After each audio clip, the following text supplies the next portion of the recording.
Okay, we are back with color glazing details with a gloss glazing liquid, and to be perfectly honest with you, I'm not super thrilled with the way this is looking at the moment.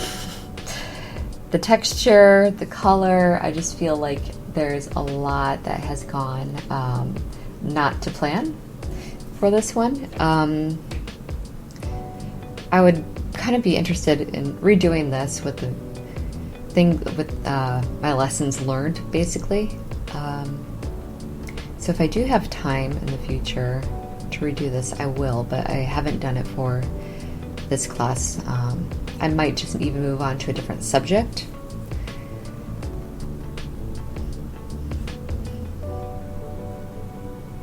But we were talking about the eyebrows before, and I want to finish that thought because I think it's kind of important. Eyebrows, eyelashes, and facial hair are really difficult for people. And the most important thing you can do is just get the values of the skin underneath first. And it might look really weird, like, oh, this person doesn't have any eyebrows. That's fine, you don't need to really worry about that, but make sure you kind of know where the eyebrows are, you know. So what I would do is, instead of like maybe making it completely flesh tone, you could kind of make it darker, as if there's a shadow underneath the eyebrows already.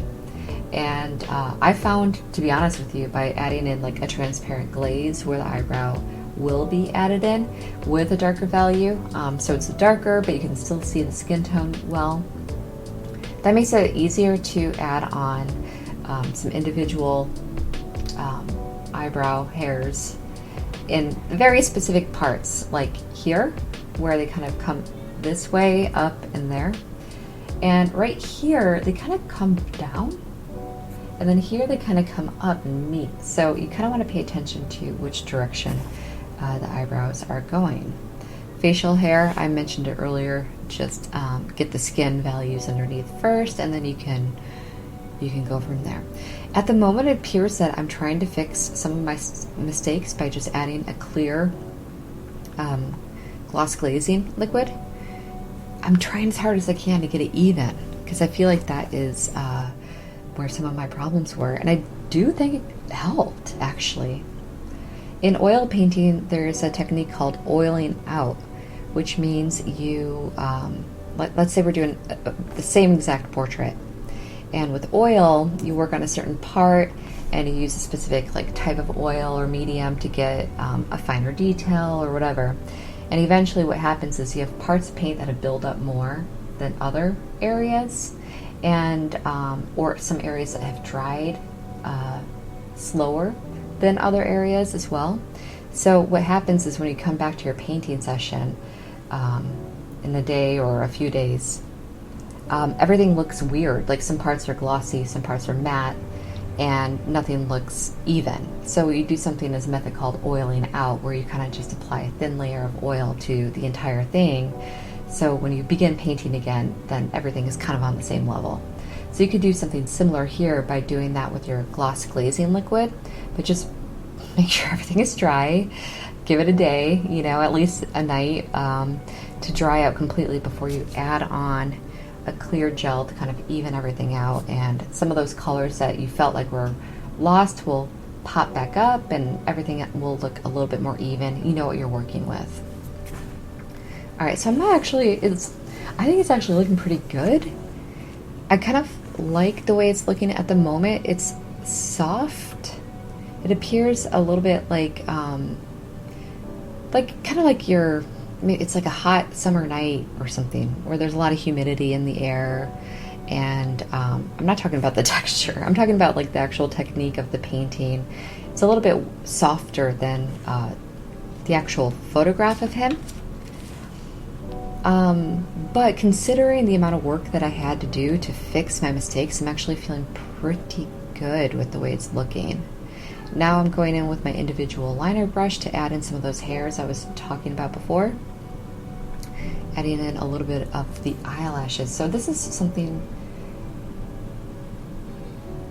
weird though. So I wanted, by adding in any of the eyelashes, we're kind of getting rid of all the whites of his eyes, which I really don't want, because we don't want it to appear like his eyes are all like dark, even though it is a nighttime scene.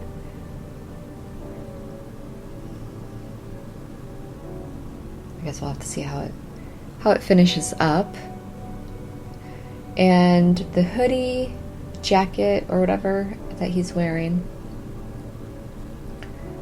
it appears I'm just keeping it super soft and letting the focus be on his face, which is another great little tip. Is detail pulls forward and blurriness pushes backwards, so you can play with the push and pull, similar to light comes forward, dark goes back, and same with warm colors come forward and cool colors go backwards. So those are tips that I'll continuously say over and over again in these lessons to remind you of that.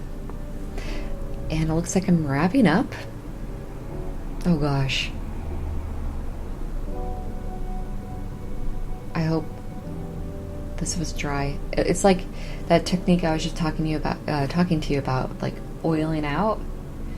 I'm glazing out at the moment. I think I'm trying to level out everything one last time, but I don't think I waited long enough. There's still paint on. I didn't.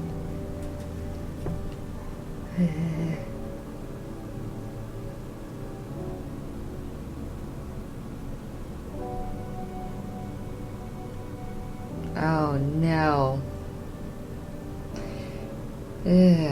Let's hope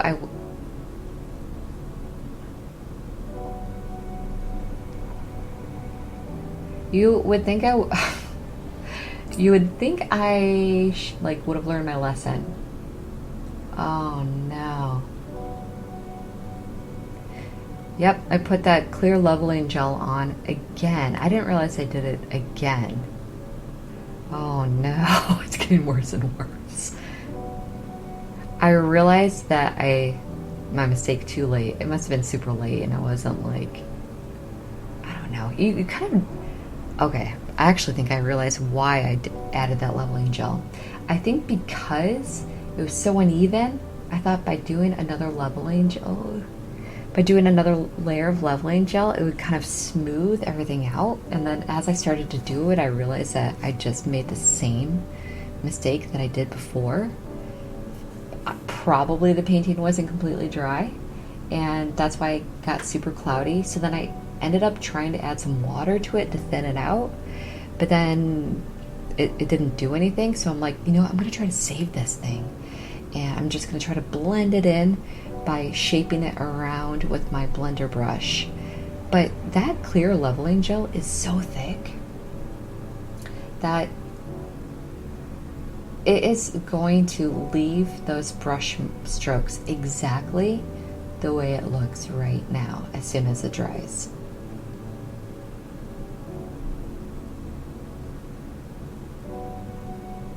Which means that how you would correct this if you find yourself in the situation is layers of spray varnish, letting each layer dry.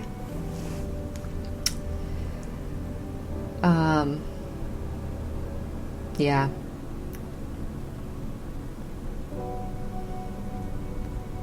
I guess the good thing is that it didn't pull up the paint as much as I thought it did.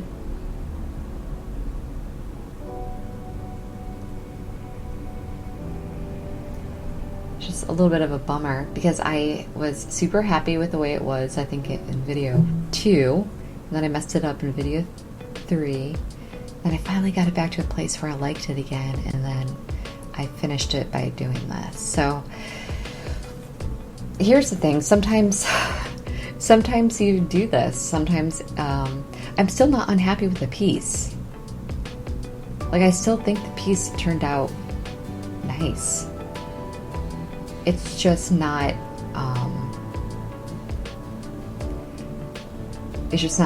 like what it could have been, I know, but that's also not a bad thing. This is how you learn from your mistakes.